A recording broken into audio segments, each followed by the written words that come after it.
Good afternoon, and welcome back to Asgard, and welcome to the third episode of our Abyssalcraft mod spotlight. So today, like I said, we're going to be working on rituals and going to our first dimension, and I'll show you guys what you do once you get there in order to progress. But to get started with rituals, you're going to have to get into rituals fairly quickly because they are integral to moving forward. So what you're going to want to do is put yourself down just some cobblestone here in the overworld, and then go out 2 blocks, add cobblestone around there, and then also at these points in the middle, just like so. So you end up with a structure just like that. And then what we'll do is we'll shift right click the center cobblestone, and it changes over. Now you don't want, if there's like grass or any kind of blocks in between these, it won't form. So if you're having problems forming it, make sure that all the grass is clear and there's no blocks. You know, it's all even ground right there. But anyway, it's going to give us this ritual altar and these ritual pedestals. Now, if we take a look in the book here and we look at rituals, you can see that these slots correspond to the pedestals, and then the center one, of course, corresponds to the altar. And then down here, you can see what you're going to get from it. So the first thing that we're going to want to get is going to be some of these shards of oblivion. Now to get these, you're going to need a transmutation gem, and then some of those shadow gems that we talked about last episode, or the first episode. Now the transmutation gem does require a ritual to do that. It's just going to take some diamonds, blaze powder, ender pearls, and the corellium pearl. And this, you actually get this from smelting corellium infused stone. Now this stuff, you can craft it with any combination of corellium gems that equal 9. So you can have 2, 3, and 4. You can have 4, 2, and 3, or you can do 3 sets of 3. And these are just made by combining corellium gems to get your 3 pieces. So then, of course, if we throw this in, say, a furnace or something, it's going to go ahead and start smelting up, and it's going to give us one of those corellium infused or corellium pearls. Now this can be done, by the way, with any kind of stone, diorite, andesite, and so on. Throw that away. And that's going to get us this corellium pearl. Now what we do to actually do the ritual is we'll put this corellium pearl down in the center, just like the book shows. And then we're going to do a couple diamonds and a couple ender pearls, and then some blaze powder. Just like that, or whatever combination. And if you look in here, you're going to need to get yourself 5,000, whoops, no, wrong ritual, 300 PE for this one. And basically, we talked about PE last episode, how to get it and everything. 5,000 is the maximum that your standard Necronomicon can have. So you are, for the Oblivion Catalyst, which we're going to have to get that in a second, you are going to need maximum PE, but the transmutation stones are fairly cheap. And also, by the way, you'll notice one other thing here. It'll say location, and for these, they all say anywhere. I'm pretty sure every single, yeah, all of these say anywhere, but once we get to the next dimension, that'll be a bit more important, so just keep that in mind. But then what we're going to do is just shift right click with our book.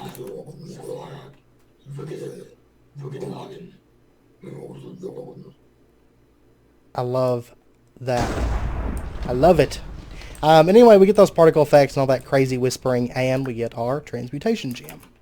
And you'll notice that our Necronomicon has lost 300 PE that's in the Necronomicon itself. So, now that we've got that done, the next step that you're going to want to do is get yourself some of those shards of oblivion, which is just that transmutation gem. Now you'll notice that this says 10 out of 10. That's the durability on it. So as you use it to transmute your shadow gems into shards of oblivion, it's going to take damage, so you're going to have to remake that once it uses up all the durability on it. But anyway, we've already got some of those. I'm not going to do a whole bunch of rituals here on camera. But once you get your shards of oblivion, your next step is going to be doing that ritual that I just showed you for the Oblivion Catalyst. And this is very, very important. Alright, and once you get your Oblivion Catalyst, the next thing that you're going to want to do is just make yourself one of these gateway keys, which is crafted with just an Oblivion Catalyst, 2 blaze rods, and 2 of those corellium pearls. And let's go ahead and snag ourselves one of these. And this thing has infinite uses, so you can make as many portals as you want, but this is what's going to actually give us the ability to make a portal to the next dimension. So we can just right click anywhere on the ground and it's going to make that portal, and you'll notice I can just make a million of these if I want to. Also, just a heads up, you can actually get Abyssal Stone while you're in the Overworld just by making one of these portals and breaking the Abyssal Stone. However, there's not really a use to it, as you're going to see, because once we jump into this dimension, you'll notice that Abyssal Stone is plentiful. So let's go ahead and dive on in. Okay, so we are here in the first dimension. Now you'll notice it's kind of green looking, and the ground is like this dark Abyssal Stone. And that's pretty much, this Abyssal Stone covers this entire dimension. So you'll get pretty used to it. Also, keep in mind that this dimension has no day-night cycle, so it's always going to be like this, and mobs are going to spawn and be very, very plentiful. So just a heads up. The main mobs that are going to spawn here are the skeletons and the zombies. You're also going to get these skeleton Goliaths. They have 100 health, and they actually hit pretty hard, so just be aware they can drop their cudgel if you kill them. Oh, and this is another mob. He's dealing damages. This is a spectral dragon. Now, this thing can fly through the ground. It can attack you when you're underground. But overall, it's pretty much just like an ender dragon, more or less.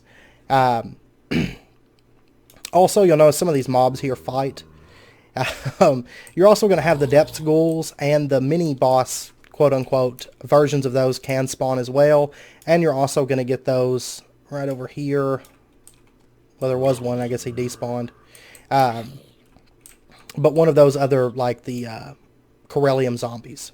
Also, this water stuff is liquid Corellium, so be sure and don't jump in that, because it does do a ton of damage. Also, there's a few structures in the area. This is one of them. If you fly all the way to the top up here, you're going to find a block of diamond. And this is going to be true for all of these. There's another one right over there. Sometimes you'll find areas that are just filled with these towers. Like, we're talking like 20 or 30 of them, you know, in a small space. I actually found an area like that in my All the Mod series. So, you're also going to find a lot of Corellium ore. You'll notice it, quite a bit of it all around. Now, mining, of course, if you look at all the mobs, it's a little bit dangerous. These mobs can actually hurt. But you will see the depth ghouls, or the Corellium ghouls, killing zombies a lot in this dimension. And here's the other structure that can spawn above ground. This is just a little area. It's just got a chest in here, and usually you'll find some fairly good stuff in here. If you notice, we've got some Ender IO capacitors, Lexica Botania. We've got a summoning pendulum from Random Things. And you'll honestly find some decent loot in these chests, in my experience. Over here, we've got some Mana Steel and indirect processors. These aren't as good as what I found in all my All the Mod series, but still not bad stuff, especially being packed in like that. And of course, there's no mob spawners. There's no nothing. They're just there, free for the taking. Now, once you get to this dimension, the first thing, if you're focusing on progression, the first thing that you might want to do is get yourself some of these Power Stone trackers. Now, these are crafted with just Corellium gems and Eyes of Ender. That's going to get you 4 of those. And these work just like Ender Pearls. So if we chuck one of these out, it's going to start directing us towards a stronghold. So let me follow this and get to where it's leading. And by the way, these Shoggoth layers can actually spawn here. There's one right there. So you will come across those guys on occasion. It's not super common that you're going to find them, but they are around. So, all right. And once you follow your Power Stone tracker, you're going to end up in a place like this. So this is pretty much a abyssal version of a stronghold. So it's laid out pretty much the exact same. It's just the stones are different. You'll find chests in here and different things. And once again, the chests here tend to have fairly good loot in them as well. Now, instead of having a silverfish spawner at the final room, it's going to have an abyssal zombie. And instead of having a portal, you're going to find one of these Dreadlands infused Power Stones. And this is actually one of the things that you've come for. So if you just break this, I'm in creative. Well, anyway, you're going to get, if you break it, you're going to get one of these Dreadlands infused power stones. And the main use for that Dreadlands infused power stone is making your new key. Now you can actually craft these as well, but you are going to need an Abyssalcraft before you can do that. So your first one, you're going to have to find it because you're not going to be able to do this ritual for a while. So, but now that we have that, that's one of the key things that we're going to want. And the next thing that I would suggest you make is go ahead and make your Abyssal Wasteland Necronomicon. And you can actually make this first if you so desire. But basically this is crafted by just using your standard Necronomicon and upgrading it with the skin of the Abyssal Wasteland. Now this stuff is crafted using Corellium Plagued Flesh, which you're going to find this just from killing the Corellium mobs around in this biome. It's very, very easy to get this stuff. Like, you'll come here and within a few minutes you'll have a stack of this stuff. So that's not really a problem. But what is a problem is the Abyssal Wasteland Essence. This stuff takes a while and it is a bit of a pain. But what you're going to have to do to get this stuff is you're going to have to use your Staff of Rending. And if you recall, I actually showed this off in the first episode. But if you don't remember, what you're going to do is just right click, like say the Depth Schools, also the plagued zombies. Now you'll notice that vanilla mob, skeletons, and zombies, that's not going to work on. But any of your depth schools and your abyssal zombies, also the spectral dragon, it does work on it, though I wouldn't suggest that because it's kind of a pain to do that. Also the skeleton Goliaths, it doesn't work on. So just a heads up on that. But anyway, you'll notice that as I did that, the Abyssal Wasteland energy went up to 9 out of 100. So once again, once we get up to 100, that's how you're going to get one essence. So you're going to have to get 8 of those minimum. So you're going to have to do it 800 times on enemies. Now this can be upgraded. There's a ritual for it in the Abyssal Wasteland Necronomicon.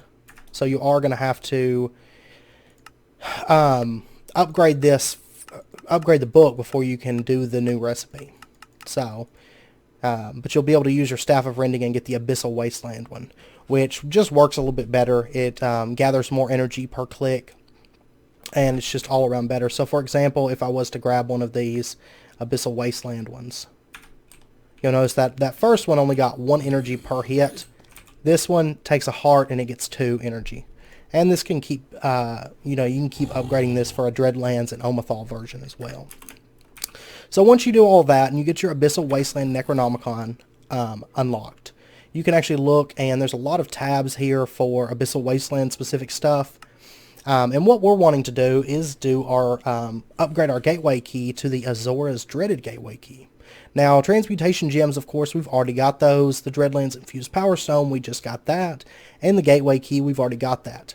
Now, the Eye of the Abyss is a different story, however. And you'll also notice that this requires 10,000 PE. That is the maximum that the new Necronomicon can hold.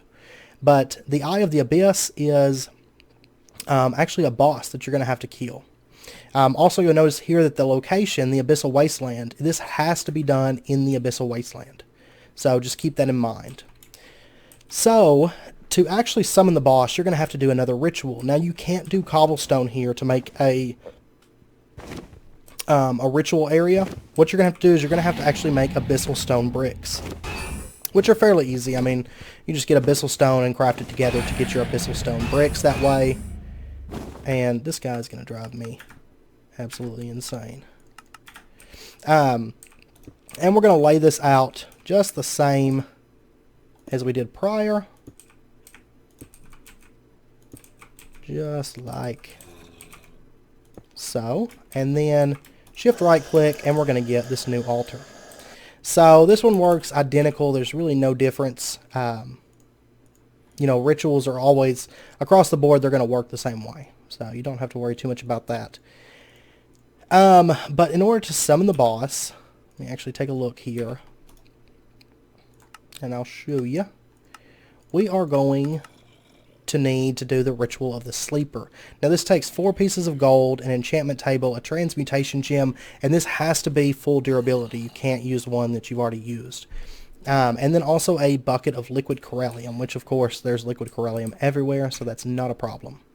By the way, one thing I did forget to mention on whenever we were covering the Oblivion Catalyst, make sure and look here. Some rituals are going to require a sacrifice, and I did forget to mention that. So whenever you go to do that ritual, just put any kind of creature in the middle of that. I usually do like cattle, pigs, that kind of thing, in order to do that.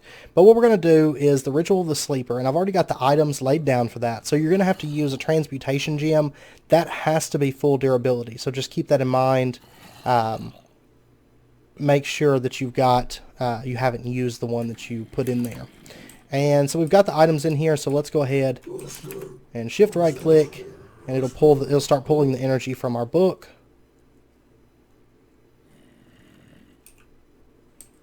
And there we go. Azora the Fallen. Now this boss actually has a pretty neat mechanic. You'll notice it has 400 life, and it actually takes a few hits to knock that down.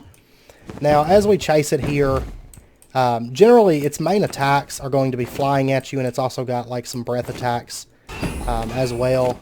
But we're just about to hit 75% health. There we go. You'll notice the health bar change colors. Now the reason that is this boss, if there's a spectral dragon in the area, which I'm hoping he'll find one. Actually, I could probably just summon one, right? Just to help him out a little bit. Spawn spectral dragon, that's what we want. And we'll go ahead and spawn a couple of these. Now you'll notice his health bar is starting to slowly go up, and there's these little beams coming off towards him. And that spectral dragon just died. What's going to happen is as you damage this boss, these spectral dragons are going to fly in. If they're in the area, he's not going to spawn them on his own, but they'll fly in and they'll try to heal him up. And whenever they use up so much of their health to heal him, it'll actually kill them. So it's going to damage them. You can always go after them and kill them if you so desire, but generally they're going to kill themselves pretty quickly. So if you have some form of flight, I would just suggest you stay on the boss.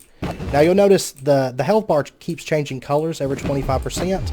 The reason that is the lower his health gets, the slower it is for him to transfer health from the spectral dragons, is what I've noticed. So, but we finally dropped him, and you'll notice that we get a rare shader grab bag, and you'll get a little bit of text there. It says, Azora, or haha, foolish human, I am unleashed.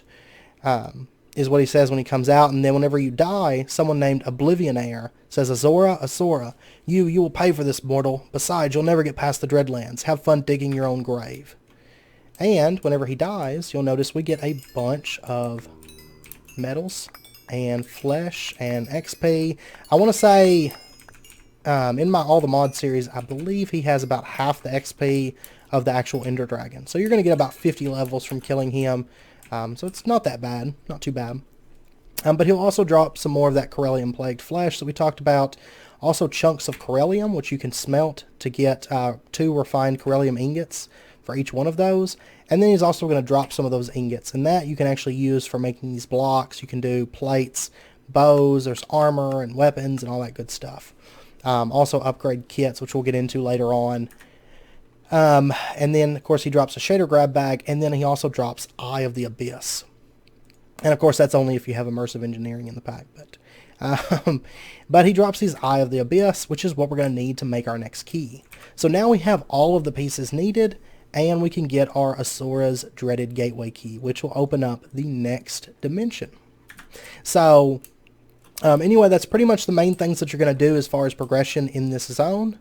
And, you know, all the different